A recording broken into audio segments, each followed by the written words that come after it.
Il existe des rêves si puissants qu'ils peuvent consumer une vie entière.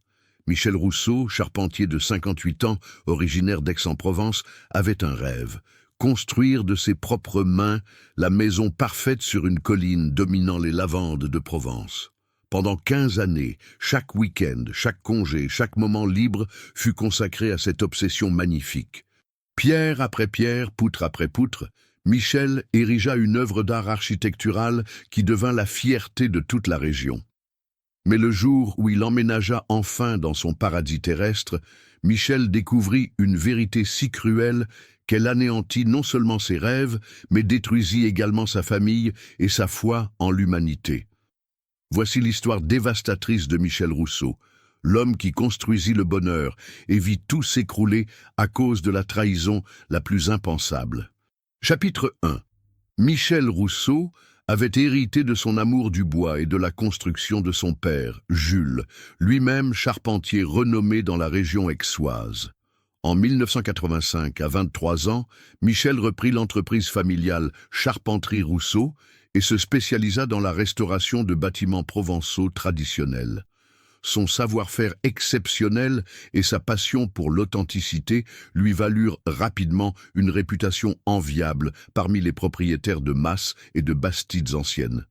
Marié à Isabelle, institutrice au village de Puy-Ricard, père de 2 enfants, Julien et Camille, Michel menait une existence heureuse mais marquée par un rêve obsédant: posséder un jour sa propre demeure, construite entièrement selon ses plans et ses techniques ancestrales. En 2005, l'opportunité se présenta quand son oncle Marcel lui légua un terrain de 2 hectares sur les hauteurs de Venelle, offrant une vue imprenable sur la montagne Sainte-Victoire, chère à Cézanne.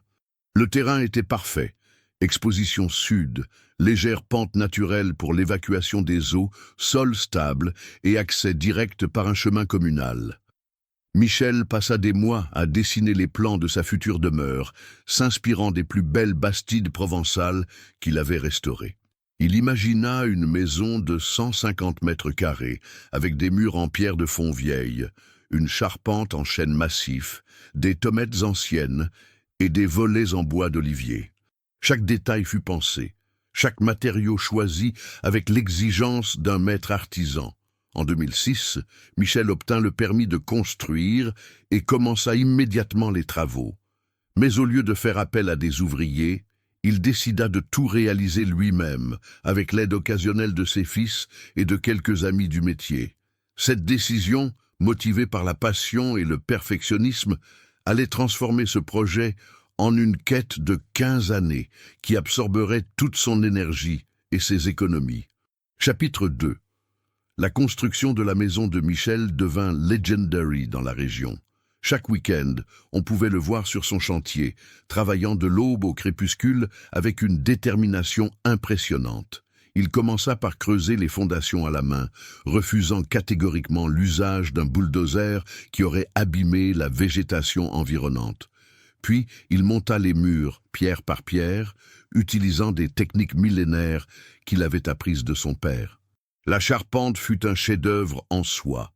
Michel sélectionna personnellement chaque pièce de chêne dans les forêts du Luberon, les fit sécher pendant 2 ans dans son atelier, puis les travailla avec des outils traditionnels. Les assemblages tenon-mortaise furent réalisés sans un seul clou, selon la tradition des charpentiers compagnons.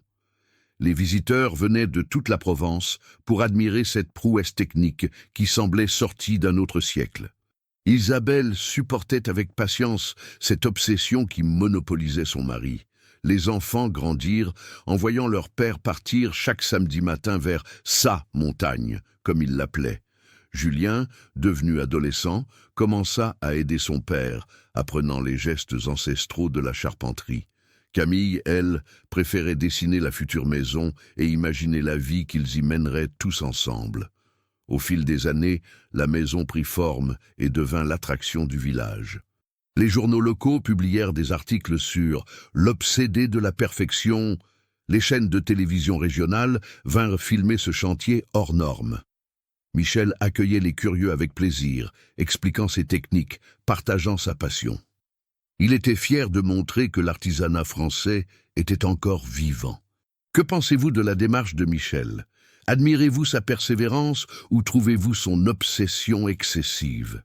Dites-nous dans les commentaires si vous auriez eu le courage de mener un tel projet sur 15 ans. En 2018, 12 ans après le début des travaux, la maison était presque terminée. Il ne restait que les finitions intérieures et l'aménagement du jardin. Michel avait investi toutes ses économies dans ce projet, mais le résultat dépassait ses espérances les plus folles.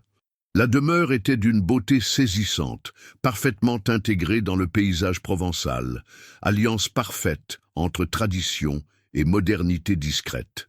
En 2020, enfin, après 15 années d'un labeur acharné, Michel posa la dernière pierre de sa terrasse.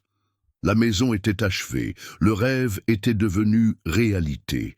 La famille Rousseau pouvait enfin emménager dans ce paradis qu'ils avaient tant attendu.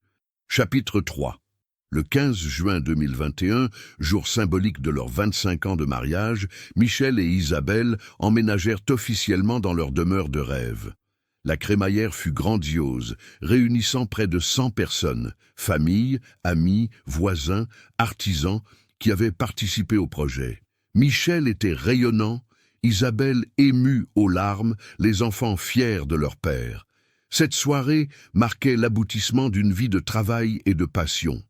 Mais 3 mois plus tard, le 15 septembre 2021, Michel reçut un courrier recommandé qui allait faire s'écrouler son monde.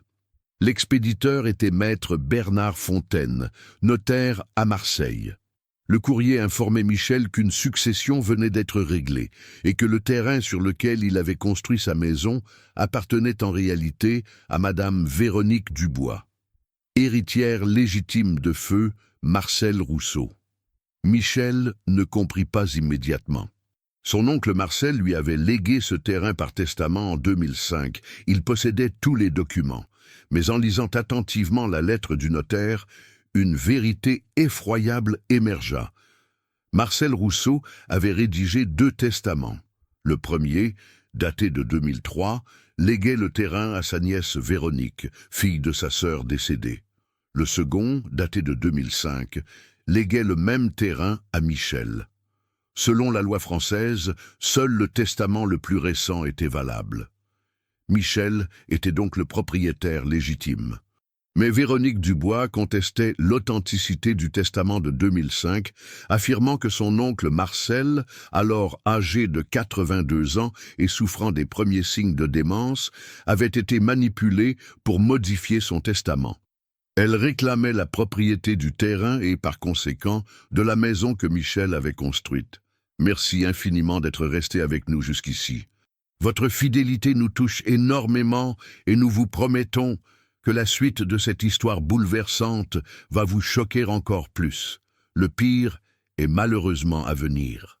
Michel contacta immédiatement son notaire, maître Philippe Arnaud, qui l'avait aidé pour la succession en 2005, mais une découverte encore plus terrible l'attendait.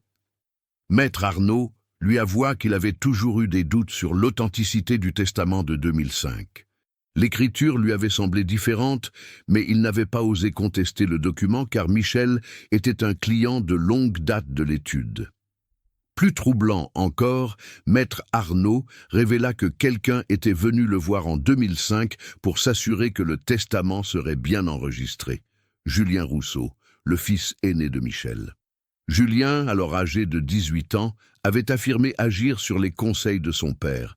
Mais cette démarche avait paru étrange au notaire. Pourquoi un si jeune homme s'occupait-il de questions successorales aussi complexes? Chapitre 4.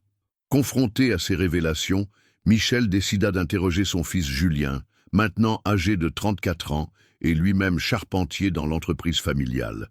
La discussion tourna rapidement au cauchemar. Sous la pression de son père, Julien finit par avouer une vérité qui détruisit Michel. C'était lui qui avait falsifié le testament de son grand-oncle Marcel en 2005.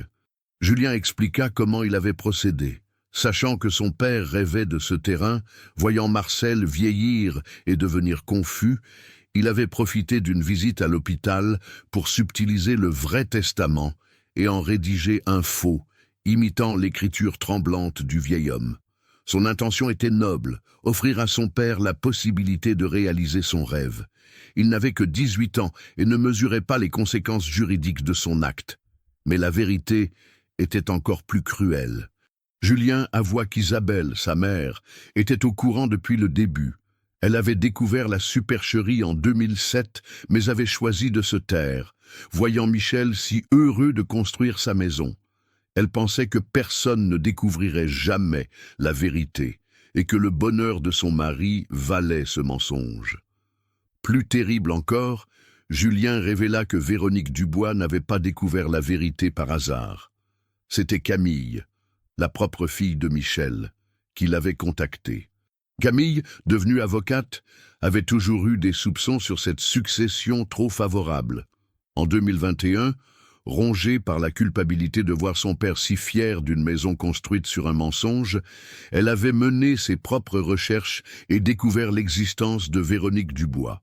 La famille entière avait trahi Michel. Son fils avait commis un faux, sa femme avait gardé le secret pendant 14 ans, et sa fille avait dénoncé la supercherie. L'homme qui croyait construire le bonheur familial découvrait que sa propre famille l'avait manipulé, protégé, puis trahi. Le choc fut si violent que Michel fit un malaise cardiaque et fut hospitalisé pendant 1 semaine. Chapitre 5. Le procès civil qui s'ouvrit en mars 2022 devant le tribunal de grande instance d'Aix-en-Provence fut d'une violence psychologique inouïe pour Michel. Véronique Dubois, représentée par un cabinet parisien spécialisé dans les affaires patrimoniales, réclamait non seulement la propriété du terrain et de la maison, mais également des dommages et intérêts pour occupation illégale du bien pendant 15 ans. Julien fut poursuivi pour faux et usage de faux, délit passible de 3 ans de prison. Mais le jeune homme plaida les circonstances atténuantes. Il était mineur au moment des faits, avait agi par amour filial et n'avait tiré aucun profit personnel de son geste. Le procureur requit néanmoins une peine de prison avec sursis et une forte amende. Michel, lui, était civilement responsable de l'occupation illégale du terrain. Son avocat tenta de plaider la bonne foi, arguant que Michel ignorait totalement la falsification du testament. Mais le tribunal considéra qu'en tant que professionnel du bâtiment, Michel aurait dû vérifier plus soigneusement la légalité de sa propriété avant d'investir autant d'argent. Le jugement fut sans appel. Véronique Dubois fut reconnue seule propriétaire légitime du terrain et de la maison.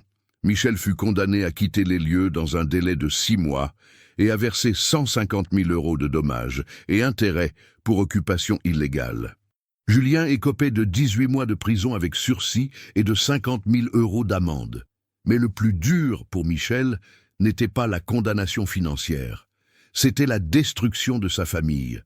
Isabelle, rongée par la culpabilité, demanda le divorce et retourna vivre chez sa sœur à Marseille. Julien, accablé par les conséquences de son geste d'adolescent, sombra dans la dépression et fut incapable de continuer à travailler. Camille, traumatisée d'avoir provoqué l'effondrement familial, coupa tout contact avec son père et partit exercer son métier d'avocate à Lyon. En octobre 2022, Michel dut quitter sa maison de rêve. Véronique Dubois, femme d'affaires prospère, transforma immédiatement la demeure en résidence secondaire de luxe. Elle fit modifier l'aménagement intérieur et installa une piscine dans le jardin que Michel avait planté avec tant d'amour. L'œuvre d'art architecturale devint un simple bien immobilier de standing. Michel retourna vivre dans un petit appartement d'Aix-en-Provence, celui-là même qu'il occupait avant de commencer sa construction.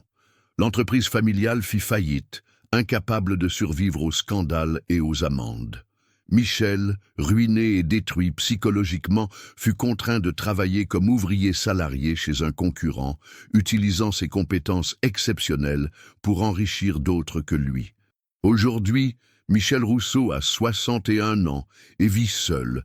Ses cheveux ont blanchi, ses mains autrefois si habiles tremblent parfois, et son regard a perdu cette flamme passionnée qui le caractérisait.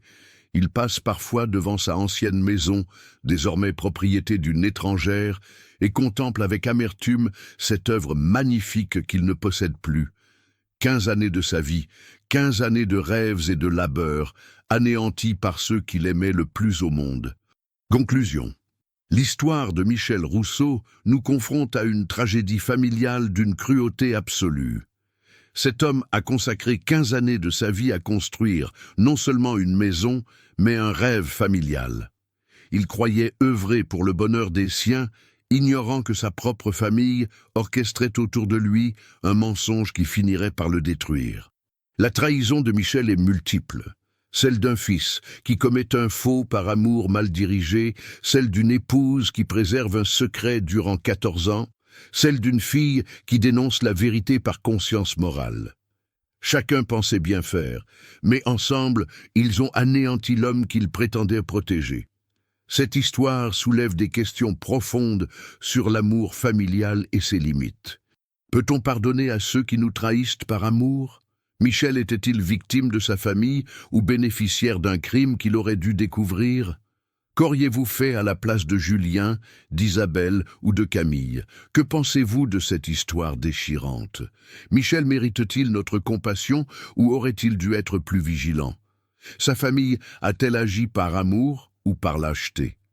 Partagez votre opinion dans les commentaires. Cette affaire nous touche tous, car elle questionne les liens familiaux et la notion de vérité. Si cette histoire vous a ému, abonnez-vous à notre chaîne pour découvrir d'autres récits authentiques sur les drames de la vie réelle. Cliquez sur la prochaine vidéo recommandée pour une autre histoire bouleversante qui vous fera réfléchir sur la complexité des relations humaines.